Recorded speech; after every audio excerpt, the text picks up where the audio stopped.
हाँ madam, bilingual bilingual Okay, presentation Marathi is in English. English and I'll be speaking in both the languages, Marathi and English. Okay. Yes. So qualitative data analysis is the aspect or the concept which has been given to me to be discussed with you. We will be learning together in the process because it's always a learning, a new learning.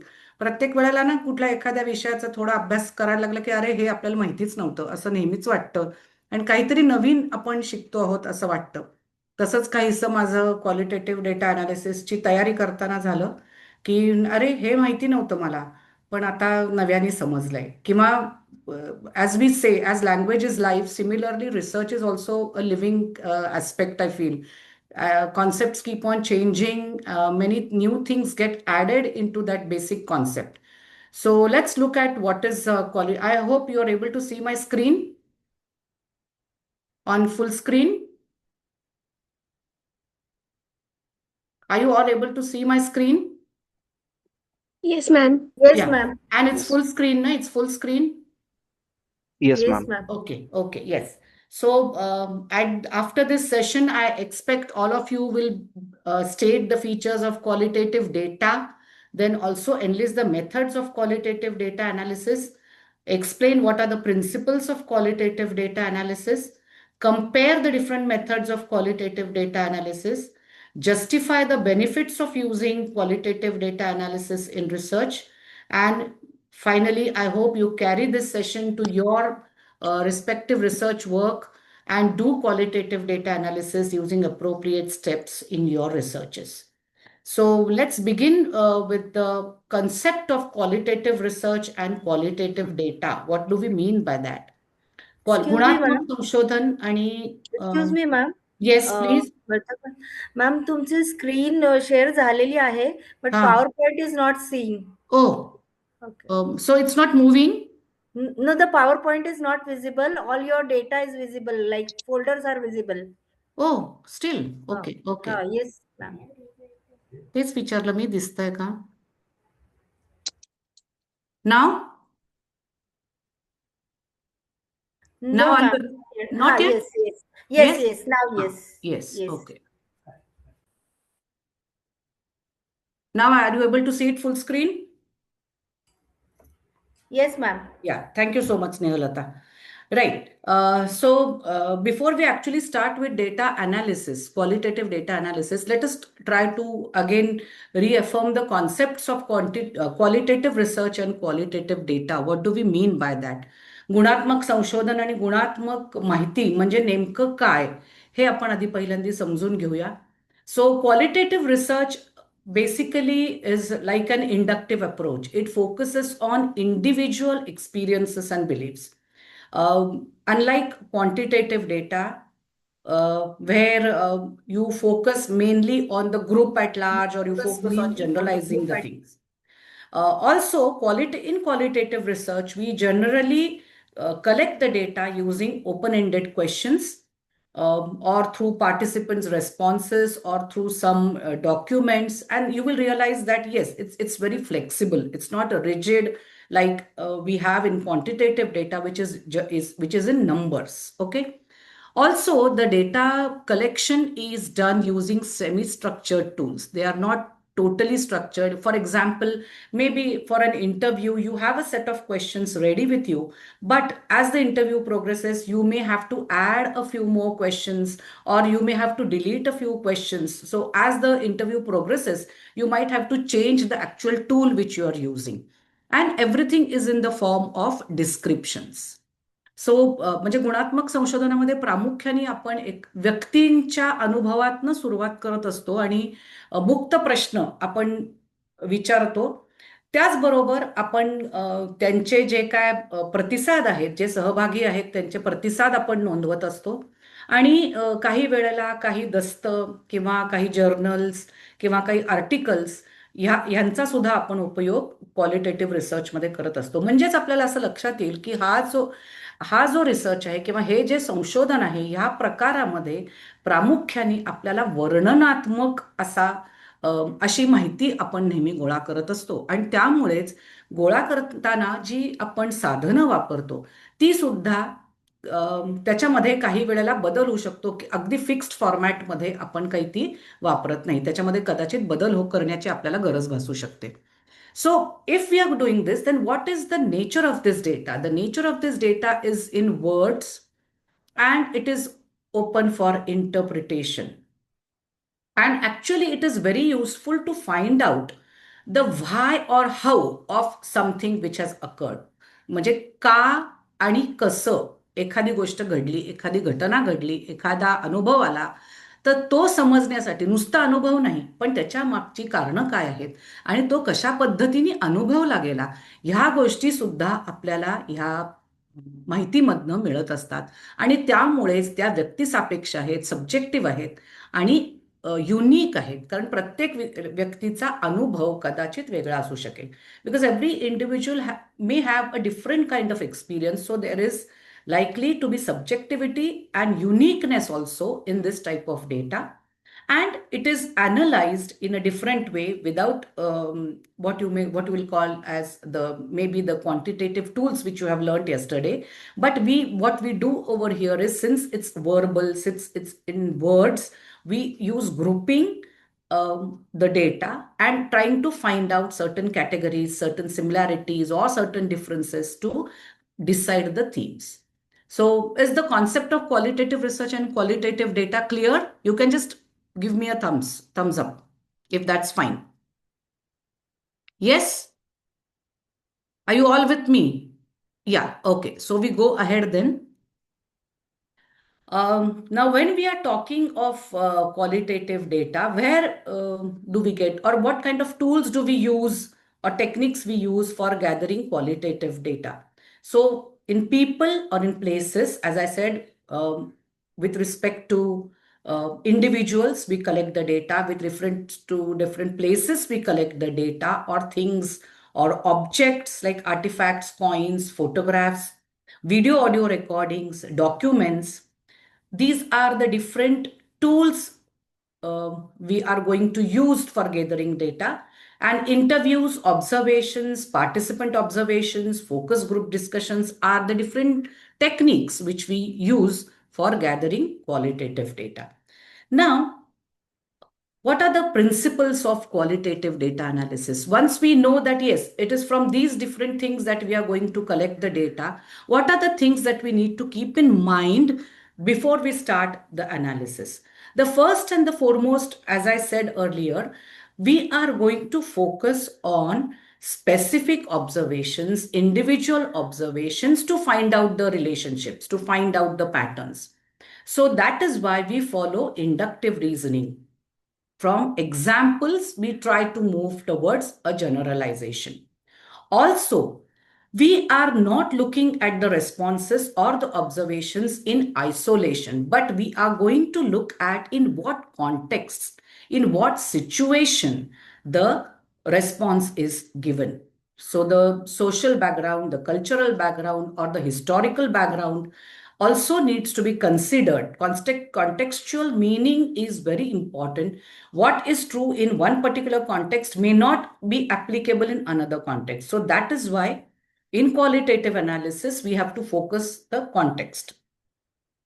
Then we have to be very reflective. Reflection is one of the important skills which is required for qualitative analysis. You have to look at the data very critically, think on it again and again, keep on checking the data, and that is why you will have to go back to the data again and again. It's not a very simple thing like you collect numbers. Say, for example, in quantitative data, you may give an achievement test, collect the scores. That's fine. That's once what you need to do. It's not like that. Once you have collected the data, you will have to read it. Maybe you find out certain things, but you may not be satisfied with that. You will have to go back again and read the data again. So going back and forth with the data is very, very important. And hence you need to be very active when you are looking at the data which you have got. So it is basically looking at the data objectively is what is a big challenge when we are doing qualitative data analysis. So what are the different methods of qualitative data analysis? Content analysis, narrative analysis, discourse analysis, grounded theory, and thematic analysis. These are the five main methods, and they depend on the type of data also which you have collected and the purpose of your research. So which particular method you would be using would depend on what is your main objective of the research. So let us look at each one of these one by one with some examples. Now, when we talk of content analysis, as the name suggests, we are going to look at the actual data which we have got, and we are going to classify it, summarize it, and tabulate it. So this type of research or this type of analysis focuses on analysis of different documents, different texts, or objects. Also, content analysis is very useful when you're doing big surveys and you are gathering a lot of data. Also, it is done. One important feature of content analysis, as opposed to all the other methods, is you also do this analysis quantitatively. Many a times we also focus on frequency or percentage in the data which we have collected. We will be looking at the example. And the focus is on what is the data. The first aspect what we are going to look at when we do content analysis is what kind of data is there in front of me. And then we try to interpret the data by finding out what is meant by the data. So for example, I've given over here, suppose we want to analyze the public response to the NEP 2020. So can you all tell me where would we get the data from if this is the research we want to do? And we want to do content analysis. From where will we get the data? Analysis of the public response to the NEP 2020. Yes? In my session, you will have to talk. Otherwise, I don't go ahead. We may access the data from the government related to the information of NEP. We can access the Yes. government websites. Okay, yes, the government websites where people might have posted their responses. Where else? Basically, social platforms, what you are saying, Akash, right? Yes, ma'am. And Yes. also their responses in descriptive forms. Yes, so yes, the posts would be in descriptive form, right? They won't necessarily be one word or two words. So Yes, ma'am. on media, yes. So that will be one way. What other ways can we collect it? In what other ways can we collect it? Ma'am, we can Yes, collect it Snehalata. from, ma'am, we can collect it from the stakeholders like principals or the people who are working in the education field, like principals or the teachers. Okay, yeah, Feedback from but them. those would be specifically from the profession of education. We are Yes. looking at public response, Snehalata. Then it can be from the parents. Okay. So people at large, people in Huh. general. So as Yes. Akash sir has pointed out, yes, one would be the social media, the medias where, or maybe the different articles which are published in the newspapers, or maybe certain journals where people have specifically spoken out about NEP, right? So you will find that, yes, documents you would be getting, and even on the social media websites, right? Um, so these would be from where we would get the data. And accordingly, you will realize that yes, it would be in the form of words, right? So it would be verbal. म्हणजे जर आपल्याला ह्या रिसर्चमध्ये आपल्याला जर काही माहिती गोळा करायची असेल तर आता आकाश सर म्हणले त्याप्रमाणे मीडिया, सोशल मीडियावरती जे काय पोस्ट आले असतील त्या, किंवा न्यूजपेपरमध्ये जी काय आर्टिकल्स आली असतील, किंवा एखाद्या जर्नलमध्ये जी काय आर्टिकल्स आली असतील, तर ती आपल्याला गोळा करावी लागतील, आपल्याला आशयाचं विश्लेषण त्याच्यातलं करायचं असेल तर. त्यामुळे एक लक्षात घ्या की आशयाचं विश्लेषण ही पद्धती जेव्हा आपल्याला वापरायची आहे, तेव्हा प्रामुख्याने आपला डेटा हा वर्बल असेल, हा भाषेमध्ये असेल. आणि दुसरी महत्वाची गोष्ट जी कंटेंट अनालिसिसला इतर अनालिसिस पासून वेगळं आपल्याला थोडंसं आहे असं म्हणता येईल की कंटेंट अनालिसिस करताना आपण गुणात्मक आणि तसंच संख्यात्मक सुद्धा अनालिसिस आपण करू शकतो. बरेचदा आपण फ्रिक्वेन्सी किंवा पर्सेंटेज अशा पद्धतीने आपण त्याचं अनालिसिस करू शकतो. हे एक खास वैशिष्ट्य कंटेंट अनालिसिसचं आहे. तर फोकस कशावर आहे? काय लिहिलं आहे, काय त्या माहितीमध्ये आहे, हे शोधून काढण्यासाठी प्रामुख्याने आपण कंटेंट अनालिसिस करतो. तर एक उदाहरण मी तुम्हाला देते आहे. ही उदाहरणं जी आहेत ती माझ्याच विद्यार्थ्यांनी त्यांच्या रिसर्चमध्ये केलेलं आहे आणि तीच उदाहरणं मी घेते. एक एक्झाम्पल इथे घेतलेलं एक उदाहरण मी इथे घेतलेलं आहे की माझ्या एका विद्यार्थिनीनी शाला सिद्धी समृद्ध शाळा हे जे मॉडेल आहे, हे जे प्रतिमान आहे शाळांच्या गुणवत्तेसाठी, तर त्याचा अनालिसिस केला होता. त्याच्यासाठी एक उद्दिष्ट असं ठेवलं होतं की ह्या प्रतिमानाचं जी फेमस मॉडेल्स आहेत, जी नावाजलेली किंवा जगभर ज्याला मान्यता मिळालेली आहे, अशा प्रकारची जी मॉडेल्स आहेत, आपल्या देशातली पण काही मॉडेल्स आहेत, तर त्याच्याशी तुलना करायची.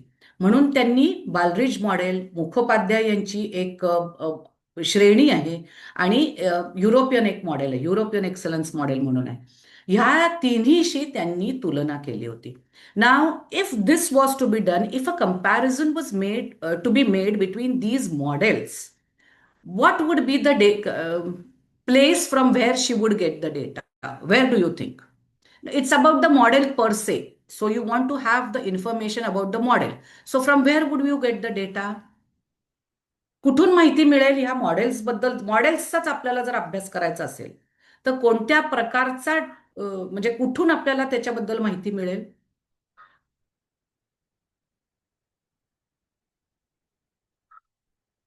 पेपरातनं मिळेल का? नाही. मग कदाचित असं होऊ शकतं, ज्या स्कूलमध्ये, ज्या इन्स्टिट्यूटमध्ये हा मॉडेल यूज केला आहे, तर ते मॉडेल यूज केल्यानंतरचे जे ऑब्झर्वेशन असतील ते नाही, ऑब्झर्वेशन आपल्याला ऑब्झर्वेशन्स बद्दल नाहीच बघायचंय, आपल्याला त्या मॉडेलचंच अनालिसिस करायचंय. मग मग त्या स्कूलला जो फीडबॅक दिला असेल त्यांच्या पेरेंट्सनी. अगेन फीडबॅक नाही बघायचा आहे आपल्याला.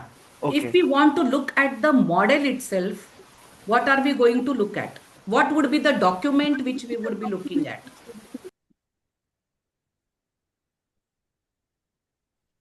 Madam, may I? Yes. ma'am. Sorry. Yeah. I think it would be any books or where it has actually been mentioned, the theoretical part of the model has been given. Correct. So instead of a book, I would directly say the booklet which is available, which talks about all these, right? So there are books which describe what is the Baldrige model. There are what you call them as a ज्याला आपण काय म्हणतो, पुस्तक असं नाही पण Handbooks. Handbook. Yes, हस्तपुस्तिका. Yes, हा, हस्तपुस्तिका, बरोबर. हस्तपुस्तिका जी असते त्या मॉडेलचीच जी हस्तपुस्तिका असते ती त्यांनी गोळा केली होती आणि त्याच्यामधनं त्यांनी त्या चारही मॉडेल्सचं अनालिसिस केलं. आता ते कसं केलं? वाचून त्याच्यामधल्या महत्वाच्या मुद्दे मार्क करून. आणि एक आणखीन महत्वाचं कंटेंट अनालिसिसचं जे वैशिष्ट्य आहे की आपण ज्या मुद्द्यांच्या आधारे आपण अनालिसिस करणार असतो ते प्री डिसाइडेड असतात, ते सुरुवातीलाच आपण ठरवलेले असतात.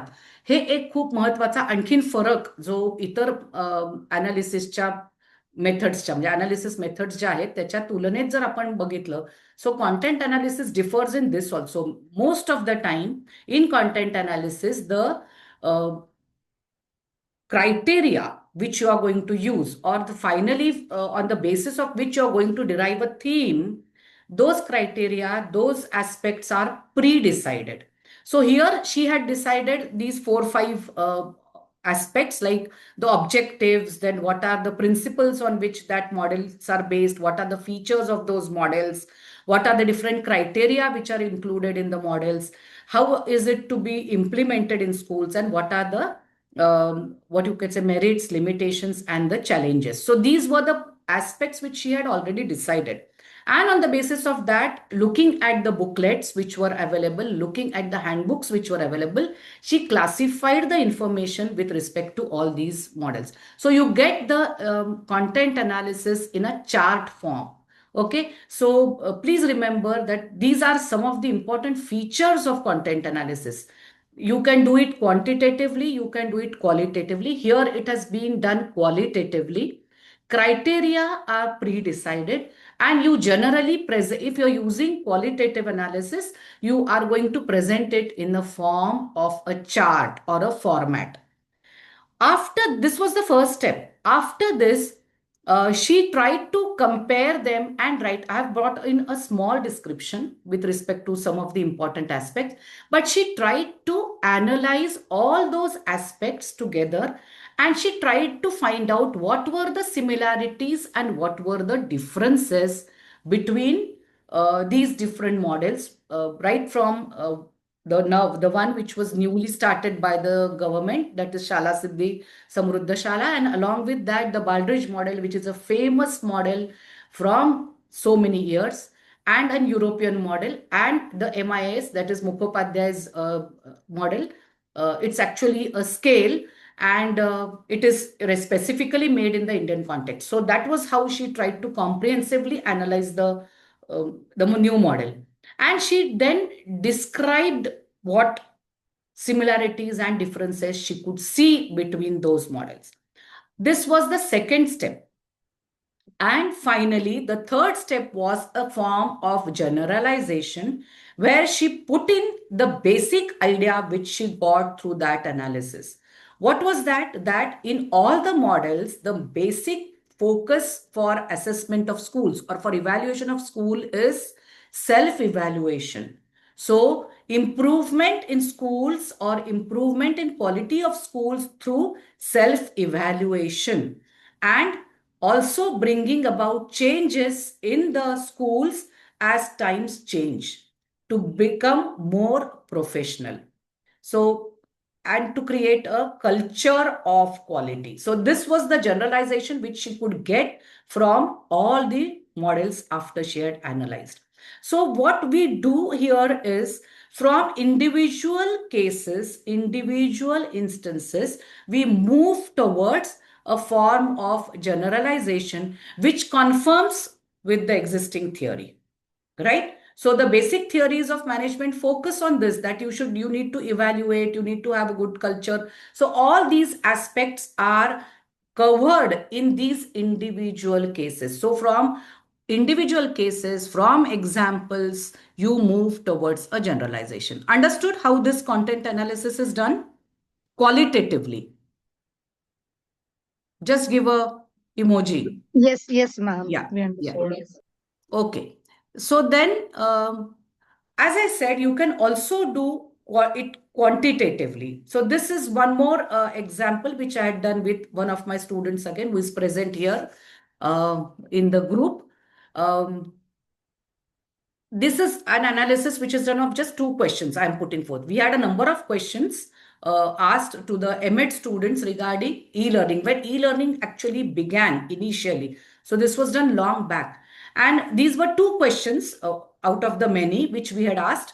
One was with respect to the opportunities which you are perceiving, which you will get through e-learning. And the other was regarding the competencies you would require to be a part of e-learning. So both these aspects were considered over here in the questionnaire. This was a survey. Okay. And these were the responses. Now, when you look at the responses, these were not necessarily the exact words, but from the responses, we've tried to find out what were the commonalities, and then we converted those words, those phrases, those what you would say statements into a common theme. And for example, as we have written over here, can connect with the world and keep knowledge. So in some of the responses, it was written that we would be able to get news from the entire world, or it was written that we would be able to interact with different people from different parts of the world. These kind of responses. So those were combined, and we put it as a theme, can connect with the world and keep the knowledge up to date. Similarly, for the other responses which we have mentioned over here. And then how many students had given those responses? We counted those and we converted them into percentage. So this is how you convert the qualitative data into quantitative data. When we did that, it was called as a transformative design. You remember, Sunanda, the name? Yes?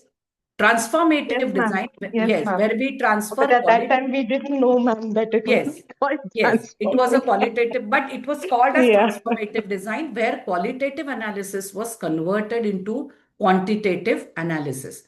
Now, this was not the only thing which we did. Okay, this was again the first part.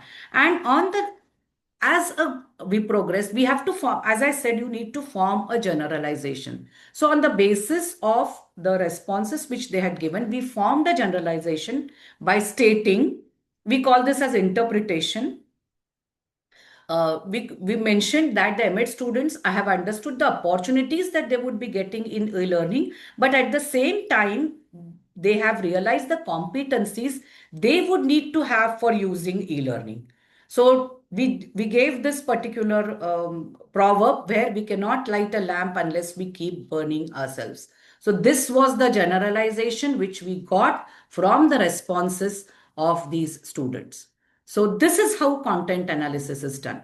From individual isolated cases, you try to get comparisons, similarities or differences, whatever it is, and then you try to come towards a generalization. Got it? What is content analysis and where you can use it? So if you are doing a document analysis, you need to make use of this method of qualitative analysis. Okay? The second is, I hope all of you are listening to what I'm saying. Yes, the second is narrative analysis. Now, this is again a very different kind of data which we collect from participants, where it could be oral or it could also be written, and they have experienced something and they write or they tell you about their experiences. So their narratives are analyzed by the researcher. So how that particular experience progressed, what changes it brought in them. So, and then what happened because of that experience, what happened is the focus of this particular method. So for example, I've given over here, adaptation of children admitted through the RTE in private schools. Now, if we were doing this kind of research, what kind of narratives do you think we would be getting? Or the narratives would be telling us about what? What would different things about those children? काय माहिती मिळेल आपल्याला जर आपण अशा प्रकारचा संशोधन जर करत असलो तर नेमकं आपल्याला कशा प्रकारच्या माहिती मिळू शकतील ह्याच्यात? Ma'am, may I? Yes yes Uh, Akash. if any student is given admission to school through RT, then we may get again the feedback in qualitative feedback from the parents, like how that particular So right to yes, education one could be, as you are saying, narratives of parents. parents. Who And else? Along with the parents? Teachers. Teachers, okay, yes. And the students themselves, isn't it? The students would be the main people who would be actually telling us how they have tried to adapt, yes, right? ma'am. So students would be the main data, parents and teachers would be the supplementary data, I would say. Okay, so the children, because how they have tried to adapt, how parents have tried to adapt or how teachers have tried to adapt could be a different kind of, could be a supportive kind of information, but mainly the narratives of the children themselves.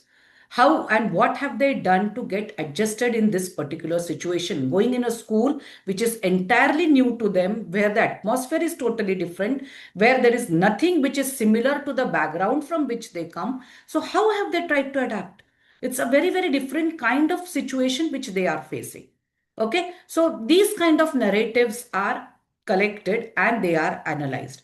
Again, I'll give you an example over here. You can also use narrative analysis as a supplement to quantitative, what you would say, research. Okay, so this particular example which I've taken is where one of my students had conducted an experiment, and after the experiment, it was for parents, and after the experiment, she tried to collect the reflections of the parents regarding the program. Now, the program, as I told you, was focusing on inclusion, creating that kind of awareness. The four aspects were focused in the program. One was awareness in parents regarding inclusion. Second was acceptance of parents regarding inclusion.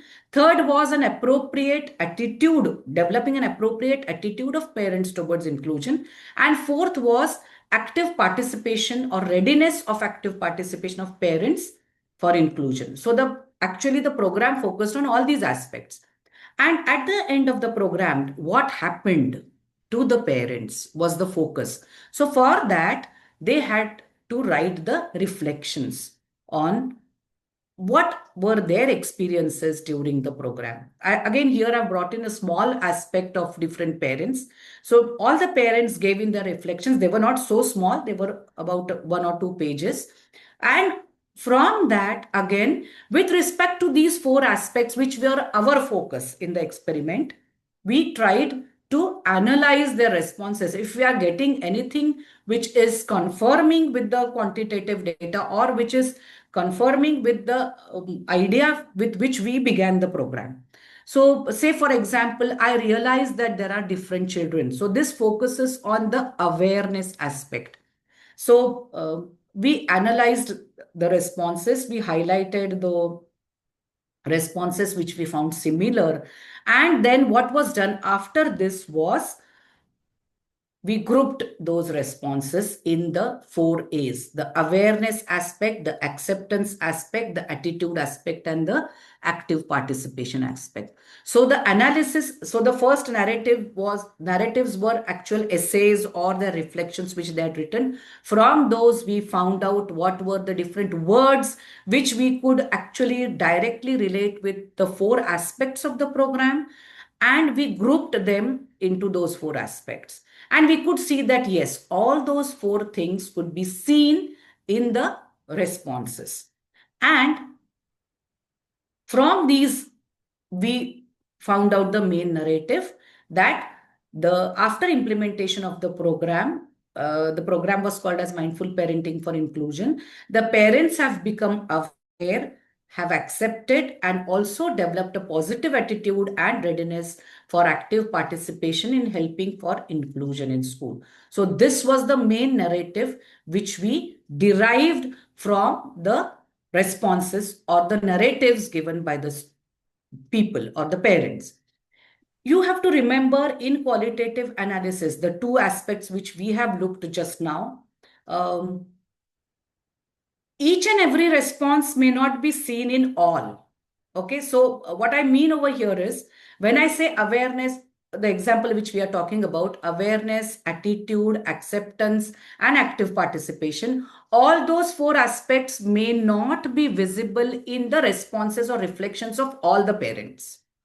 But as a generalization, we could see that, yes, in many of the parents, in majority of the parents, this could be seen.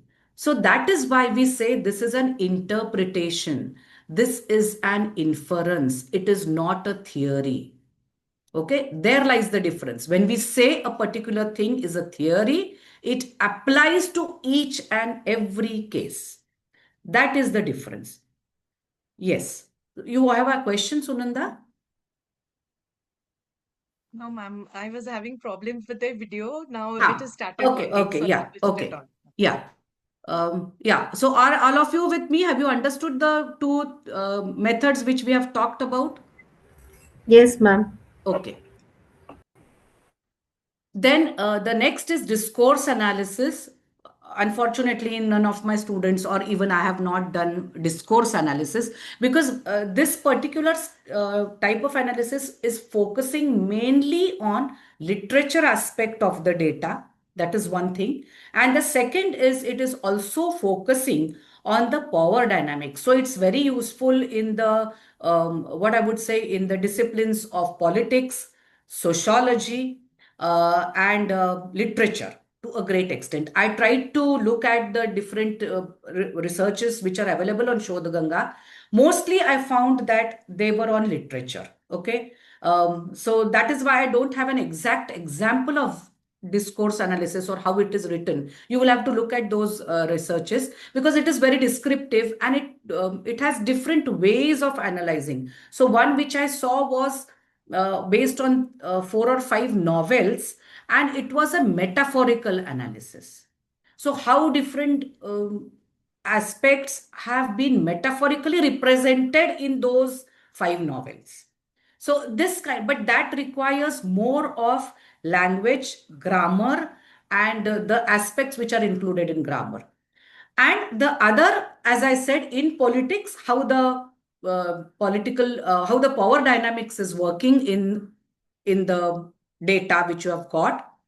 Here you will find this type of data you will get in newspapers, you will get in journals, you will get in magazines, you will get in speeches of the people. I would like to give one example which I found just 2-3 days back. Interestingly, it's not a discourse, but just it's an example to help you understand the idea of how power dynamics or ideologies are reflected. All of you are aware that our World Cup is going on, right? And India's match was with USA, and Pakistan Pakistan was playing with Nepal. So that was within a span of 1 or 2 days. So our first match was on the first day with USA. And we actually, if we look at it objectively, okay, we know that we won the match, yes, but it was a very close kind of a match. We won just by 30 runs or 30 odd runs or something. At one stage, we were 5 down or 6 down, just 77. So we were a little worried, right, when we were watching the match, right? The next day, when you see in the newspapers, it is the headline is Surya Talapla, because it was Surya Kumar Yadav who batted wonderfully, no doubt about it. Surya Talapla. This was the headline. And when we looked at the other side, these two headlines were just next to each other, and that is why it struck me. And I was working on this qualitative analysis. So I said, oh yes, see how language is used beautifully to what I would say, power dynamics also, and our identities and ideologies. For Pakistan, it was written Pakistancha Nisatta Vijay. Over here, our win was also, as I said, yes, we had won, but by a margin, very small margin, and with USA, right? So in fact, we had thought it would be a very easy kind of a match. सूर्य तळपला आणि इथे आपण मात्र म्हणतोय पाकिस्तानचा निसटता विजय. It is talking about our ideologies. It is talking about the power dynamics. It is talking about our identities. Simple words are there, but they speak a lot, right? So this is how actually the discourse analysis is done when we are looking at discourse analysis in the political aspect, okay?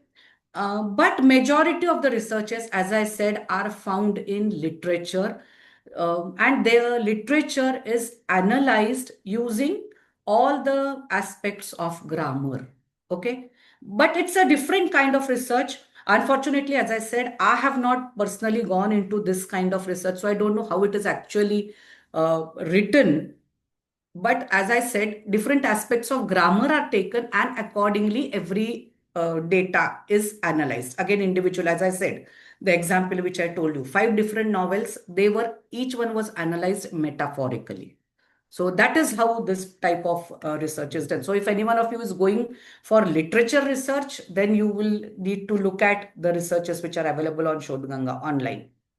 So for example, over here, I've given gender representation in media to understand social attitudes. So what kind of words are used specifically in the context of men, in the context of women, and how the social attitudes are reflected. We see a lot to do currently because of the results of all the elections, right? Where we have mayors being elected, women being elected, women being giving prominent positions. So how they are represented in media, what kind of words are used, what kind of headlines are used. So this is how discourse analysis is done. But it's very interesting to look at it if you're doing politics. Ma'am, Yes. maybe even topics related to feminism Yes, or women studies. studies, Women studies. Yes. Women studies, think they would they also use a lot of discourse analysis, but their main focus is again on narrative analysis. Major focus. If they're looking at, as I said, the literature aspect of women, then they use discourse analysis. So, books or novels Yes. which are Yes. talking about. Yes. Then we come to the grounded theory, which initially we were thinking when we began qualitative analysis, we were thinking that everything is grounded theory, but it is different. The process is similar. Okay, you start with an individual case, you look at the different commonalities in those individual cases, you bring a generalization, you try to formulate something about the population. As I said, the results of this particular kind of research or analysis applies to all the cases in the population. Just as we use quantitative analysis to test hypothesis, actually, and when we say yes, our hypothesis is what you can say accept is rejected because we have the null hypothesis, and hence we accept the research hypothesis, and we say that it is applicable to all in the similar social contexts. Similarly, when we are talking of grounded theory, we are talking about the application in a similar manner. That the theory which we have derived will be applicable to all similar cases, but without any quantitative data. Okay, quantitative validation. This is the difference between the quantitative analysis and qualitative analysis. So here again, we work inductively with respect to individual examples, individual cases, and then we try to bring a theory from it and say that yes, it is applicable to all similar situations. We will also find that narrative analysis is many a times compared with or connected with grounded theory. So many researchers do narrative analysis first, and then they try to see if a grounded theory also can be formulated from the narrative analysis. So many a times in researches, you will find out that narrative analysis becomes the basis for moving to grounded theory. They are used together to actually come to a theoretical generalization. So the earlier examples which I gave you were interpretations or inferences. They were not theories. But in grounded theory, you will realize that a thing which is applicable or which can be generalized to all similar situation is what is derived. I found one very interesting example on the Show the Ganga, which is a PhD thesis. And the title was Indian Media Military Relationship in Jammu and Kashmir Conflict after the Kargil War, a grounded theory study. This particular researcher, this is from Goenka University, this particular researcher has used so much of data and a variety of data. She has used interviews, she had used observations, she has used field notes, government documents, videos, audios, journals, newspapers, historical documents, actual meeting those people, actual visiting those sites, so many things. What she has done is prior relationship, how was the prior relationship of media with the military? That is what she has studied. Then what was the post-war relationship? So earlier, as she has mentioned, it was like managing the news. Management was the earlier aspect. And from that, we have moved after the Kargil war, we have moved to convergence and collaborating. So media has now media and military both converge and collaborate while giving information, is the theory which she has brought out. It's a very interesting kind of research, very detailed kind. Grounded theory requires a lot of memoing. Memos are written. That is one unique feature where the reflections of what you are analyzing from every data, why you are analyzing those particular aspects, what did you find very relevant and important in those aspects is written. A very difficult kind of analysis because we want to move towards a generalization. But this is one thesis which you can definitely look into if you are trying to develop some kind of theory, how it is written, how a detailed kind of what I would say, the reflections of the researcher have been written with respect to the different interviews, the different documents which she has collected and she has tried to analyze. A very, very different kind of analysis, but a very challenging one and a very difficult one. Okay. So initially, we used to call whatever analysis we did as grounded theory, but later on we came to know that yes, it is content analysis, or it could be thematic analysis, or it could be narrative analysis, something of this type, but it's not a grounded theory. Okay, we move only till interpretation, or we move only till inference. We don't move towards theorization. This is the basic difference. And the yes, as I told you, open coding, axial coding, and selective coding. This is the terminology which is specifically used for grounded theory. The process is same.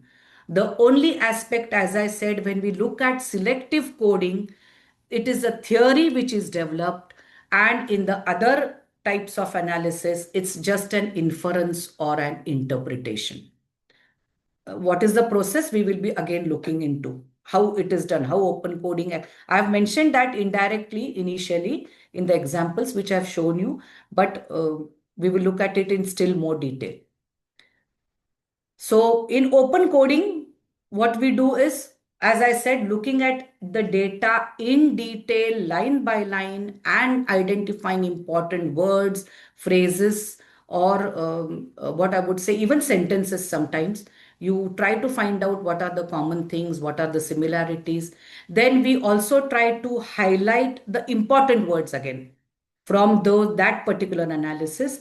And then from those, we try to find out whether we can group, as I showed you in the earlier one, with respect to awareness. Oh, what are the words which are reflecting the idea of parents becoming aware? So what were the different words which they had used? So similar kind of groupings are done, and we try to see if we can generate certain categories out of those. The second is we form the codes, or we form the bigger categories from the small independent words. We come to a kind of a common word to describe all those words and see how that links with each of those words which we have identified, okay, whether it is linking with that. And then we again try to put those separate categories together. When we look at the example, you will come to know that in detail.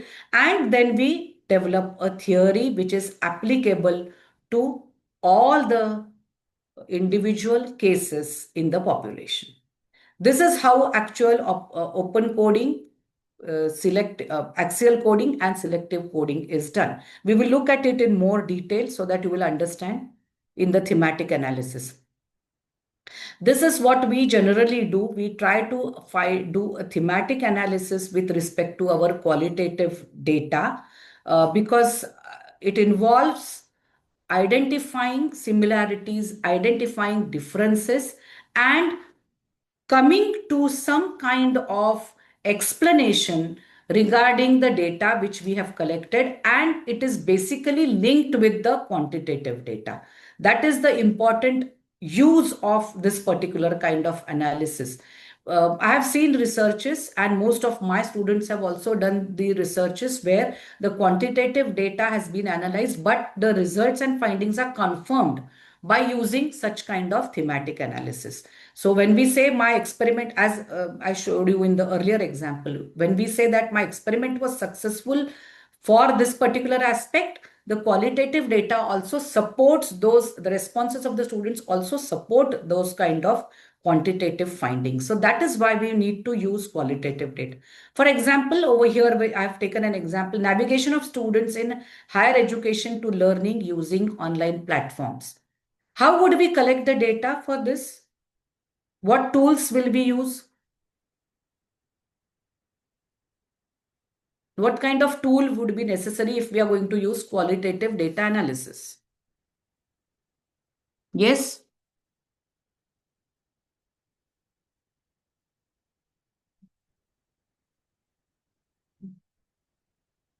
कोणत्या प्रकारचं साधन वापरणार आपण या रिसर्चला?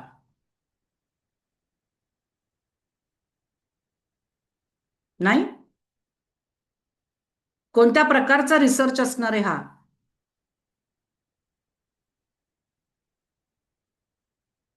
Yes?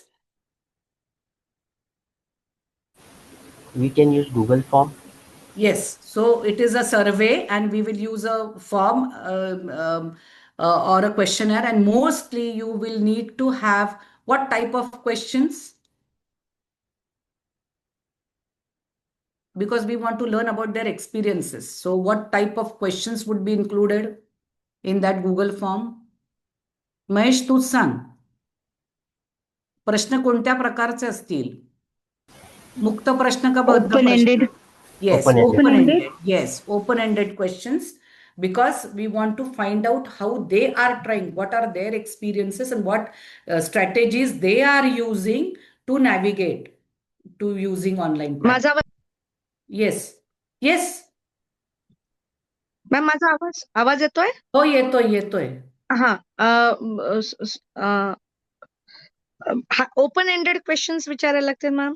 Yes, open-ended questions, because as I said, we are trying to look at the experiences or the strategies used by the students to move towards the online platforms or to use the online platforms. ते काय strategies वापरतायत त्याच्यासाठी आपल्याला open-ended questions विचारावे लागतील.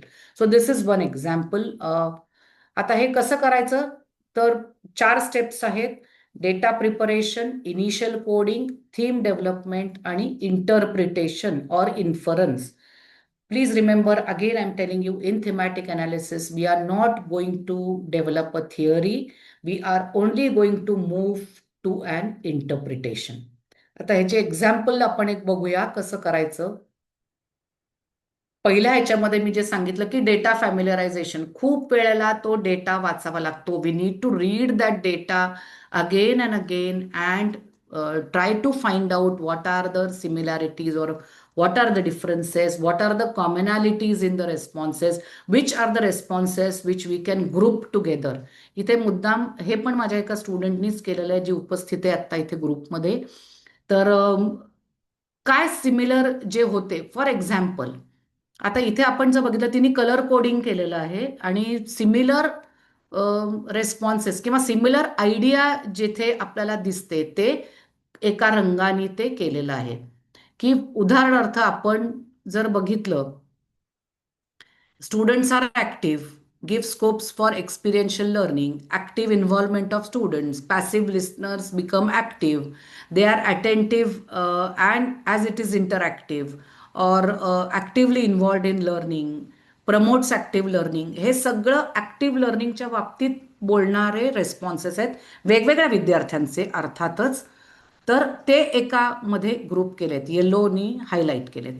अशा पद्धतीने सगळे जे highlight केलेत ते सिमिलॅरिटीज जिथे दिसले आहेत, जे जिथे साम्य दिसलंय ते त्यांनी तिथे हायलाईट केलेलं आहे आणि तसे त्याचे ग्रुप्स बनवलेले आहेत. हा पहिला टप्पा झाला. हे एका ह्याच्यात होत नाही, अनेकदा आपल्याला आपला डेटा वाचावा लागतो, कदाचित काही वेळेला आपल्याला चेंज करावा लागतो. आपण ग्रुप एक केलेला असेल पण नाही हे इथे नाही बसत आहे, हा रेस्पॉन्स तिथे बसतोय. अशा पद्धतीने आपल्याला अनेकदा त्याच्यामध्ये कदाचित बदल पण करावे लागतात. तर हे कलर कोडिंग जर वापरलं तर it becomes very very effective and easy for us to later on put it into the analysis. Okay, हे पहिली स्टेप झाली. दुसऱ्या स्टेपमध्ये ते जे कॉमन होते ते सगळे एकत्र केले आणि त्याला एक नाव देण्याचा प्रयत्न केलाय, ज्याला आपण लेबलिंग असं म्हणतो किंवा ग्रुपिंग द इनिशियल कोड्स. म्हणजे आता इथे उदाहरणार्थ तुम्ही जर एक बघितलं की अफेक्टिव्ह बेनिफिट्स हे नाव का दिलंय, तर त्या सगळ्या रेस्पॉन्सेसमध्ये आपल्याला असं दिसतं की इमोशन्सशी ते रिलेटेड आहे, की लर्निंग हॅपन्स विदाउट स्ट्रेस, आपण इंटरेस्ट घेऊन शिकतो, आपल्यात कॉन्फिडन्स येतो, आपण ॲक्टिव्हली असतो इन्वॉल्व किंवा एन्जॉय करतो आपण लर्निंग. हे सगळे रेस्पॉन्सेस जे आहेत हे आपल्या अफेक्टिव्ह डोमेनशी निगडीत आहेत. तर त्यामुळे ते एका ग्रुपमध्ये काय म्हणूया क्लब केले आणि त्याला नाव दिलं अफेक्टिव्ह बेनिफिट्स. ते लेबल दिलं असं आपण म्हणतो, लेबलिंग. म्हणजे जे रेस्पॉन्सेस आले ते फायदे काय तुम्हाला झाले कोऑपरेटिव्ह लर्निंगचे, अशा प्रकारचा तो प्रश्न होता.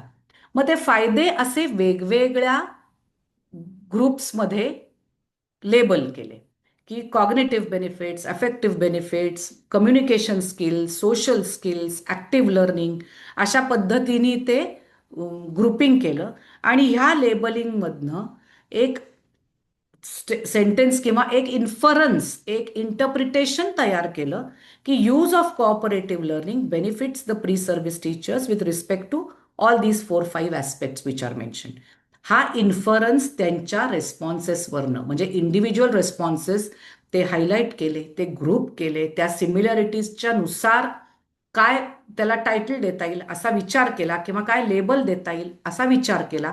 ते ग्रुपिंग करून त्याच्यातनं एक आपल्याला कॉमन स्टेटमेंट किंवा इंटरप्रिटेशन आपल्याला काढता आलं आणि त्यालाच आपण थीम असं म्हणतो. या सगळ्यामधनं आपण एक थीम काढली, एक इन्फरन्स काढला, एक इंटरप्रिटेशन काढलं.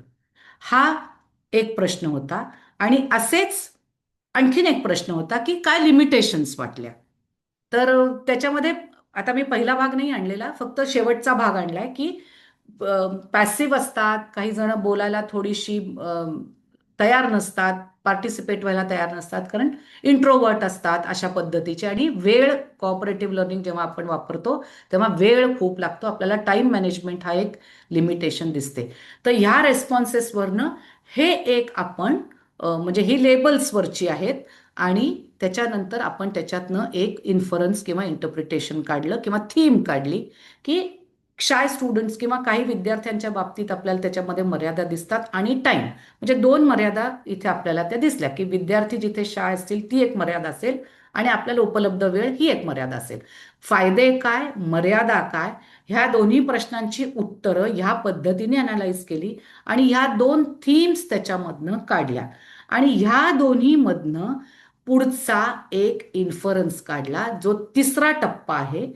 त्याला असं म्हटलंय की काय फायनली काढलं तर त्याचे फायदे पण आहेत आणि त्याचे काही मर्यादा पण आहेत. त्या मर्यादा जर आपण टाळण्याचा प्रयत्न किंवा त्याच्यावर मात करण्याचा प्रयत्न केला किंवा त्याचा विचार आपण केला तर नक्कीच कोऑपरेटिव्ह लर्निंग हे या विद्यार्थ्यांना उपयुक्त ठरेल. हे इंटरप्रिटेशन त्याचं झालं. ॲडव्हान्टेजेस काय, लिमिटेशन्स काय किंवा बेनिफिट्स काय अँड लिमिटेशन्स काय, आणि त्याच्यामधनं एक स्पेसिफिक वाक्य, जसं मी सुरुवातीला तुम्हाला नॅरेटिव्ह दाखवलं किंवा सुरुवातीला मी तुम्हाला कंटेंट अनालिसिसमधनं आपण फायनली काय काढलं ते दाखवलं. तर जनरलायझेशन, इंटरप्रिटेशन, इन्फरन्स अशा प्रकारे आपण वेगवेगळ्या प्रश्नांचं ग्रुपिंग नंतर करून एक पर्टिक्युलर इन्फरन्स असा काढायचा असतो. ह्याला आपण थीमॅटिक अनालिसिस असं म्हणतो. समजलंय? हो तरी म्हणा, नसलं समजलं तरी. Yes ma'am. समजलं मॅम, समजलं. ओके. आता हे एकदम पटकन आपण त्याचे एक कंपॅरिझन बघूया. तुम्हाला समजलं असेल असं मी गृहीत धरते. तर फोकस काय आहे कॉन्टेंट अनालिसिसचा, तर टेक्स्ट, इमेजेस, व्हिडिओज ह्या सगळ्याचं आपण अनालिसिस, आशयाचं त्याच्यामधल्या विश्लेषण करत असतो आणि प्रामुख्याने वर्णन करण्याचा प्रयत्न करत असतो. What is the question which is the main focus.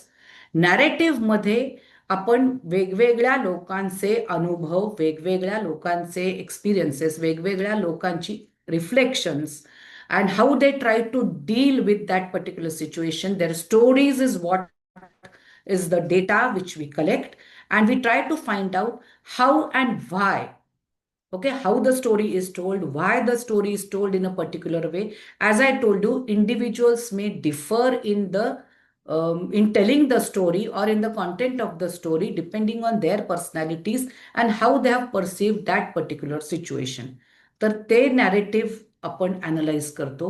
डिस्कोर्समध्ये मी तुम्हाला सांगितलं तसं लँग्वेज वरती भर आहे, भाषा कशी वापरली आहे आणि भाषेमधून सोशल, कल्चरल, पॉलिटिकल कॉन्टेक्स्ट काय आहे, त्याचं इंटरप्रिटेशन कसं करता येईल, हा भाग आपण बघण्याचा प्रयत्न करतो. ग्राउंडेड थिअरीमध्ये एक नवीनच थिअरी आपण विकसित करण्याचा प्रयत्न करतो. नॅरेटिव्ह आणि ग्राउंडेड थिअरी बरेचदा एकत्र वापरली जाते आणि थिमॅटिक अनालिसिसमध्ये आपण जो काय कन्क्लुजन किंवा जनरलायझेशन काढतो ती आपण एक्झिस्टिंग थिअरीजशी निगडीत करण्याचा, त्याच्याशी सांगड घालण्याचा आपण प्रयत्न करत असतो. रेस्पॉन्डंट्स जर आपण बघितले तर कॉन्टेंट अनालिसिसमध्ये आपला रेस्पॉन्डंट म्हणजे जे पार्टिसिपंट्स आहेत त्यांच्याशी आपला डायरेक्ट कॉन्टॅक्ट येत नाही.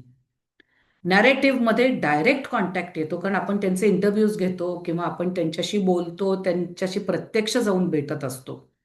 डिस्कोर्स अनालिसिसमध्ये सुद्धा प्रामुख्याने आपण रेस्पॉन्डंट्सना भेटत नाही, कारण आपण डिस्कोर्स अनालिसिसमध्ये पुस्तकं, जर्नल्स, न्यूजपेपर आर्टिकल्स किंवा इतर आर्टिकल्स ही आपण अनालाइज करत असतो. त्यामुळे ती व्यक्ती आपल्याला भेटेलच असं नाही. ऑटोबायोग्राफीज, बायोग्राफीज या सगळ्या डिस्कोर्स अनालिसिस वापरून अनालाइज केल्या जातात. त्यामुळे प्रत्यक्ष त्या व्यक्तीची भेट होईलच असं नाही.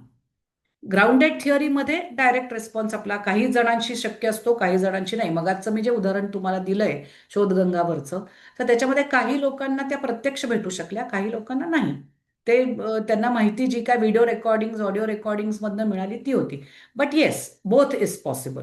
आणि थिमॅटिक अनालिसिसमध्ये सुद्धा डायरेक्ट कॉन्टॅक्ट तुम्ही, फॉर एक्झाम्पल जर तुम्ही प्रश्न म्हणजे इंटरव्ह्यूजच जर वापरणार असाल तर तुमचा डायरेक्ट कॉन्टॅक्ट येऊ शकतो.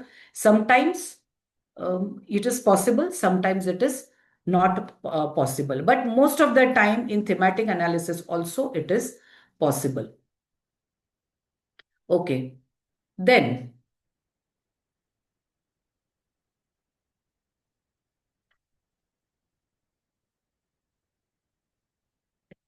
next one, डेटा कलेक्शन मध्ये मी सांगितलं तसं कॉन्टेंट अनालिसिस मध्ये सगळे काय म्हणतो आपण अमूर्त म्हणजे डॉक्युमेंट्स, व्हिडिओ, काय इंटरव्ह्यूज, सोशल मीडिया पोस्ट, असं सगळं रिटर्न मटेरियल किंवा प्रत्यक्ष ऑब्जेक्ट्स आणि अशा प्रकारची आपल्याला माहिती असते मिळत. नॅरेटिव्हमध्ये मात्र इंटरव्ह्यूज पण असतात, जर्नल्समधनं पण असतात, काही पर्सनल अकाउंट्स पण असतात. तर ती सुद्धा म्हणजे दोन्ही प्रकारचा डेटा असतो. डिस्कोर्समध्ये again you can use videos, written text, म्हणजे डिस्कोर्स अनालिसिसमध्ये मुलाखतींचं सुद्धा अनालिसिस केलं जातं. जी मुलाखत आपल्याला काय युट्यूबवर दिसत असेल किंवा टीव्हीवर दिसत असेल तर किंवा आपण इतर कुठे पाहिली असेल तर त्याचा पण अनालिसिस करतात डिस्कोर्स अनालिसिसमध्ये टेक्निकली. पण as I said, I have seen researches which are focusing mainly on literature only. Grounded थिअरीमध्ये तर प्रचंड प्रमाणात तुम्हाला डेटा गोळा करावा लागतो. असं एकच क्वेश्चनेअर, 5च प्रश्न वगैरे असं चालत नाही. अनेक प्रकारे डेटा कलेक्ट करावा लागतो. Different ways of data collection and different ways of comparing the data and analysis takes a very very long time. Memoing, as I said, is an important aspect in grounded theory. आणि थिमॅटिकमध्ये interviews असतील, क्वेश्चनेअर्स असतील. मला सांगा, rating scale वापरता येईल का आपल्याला data कलेक्शनसाठी?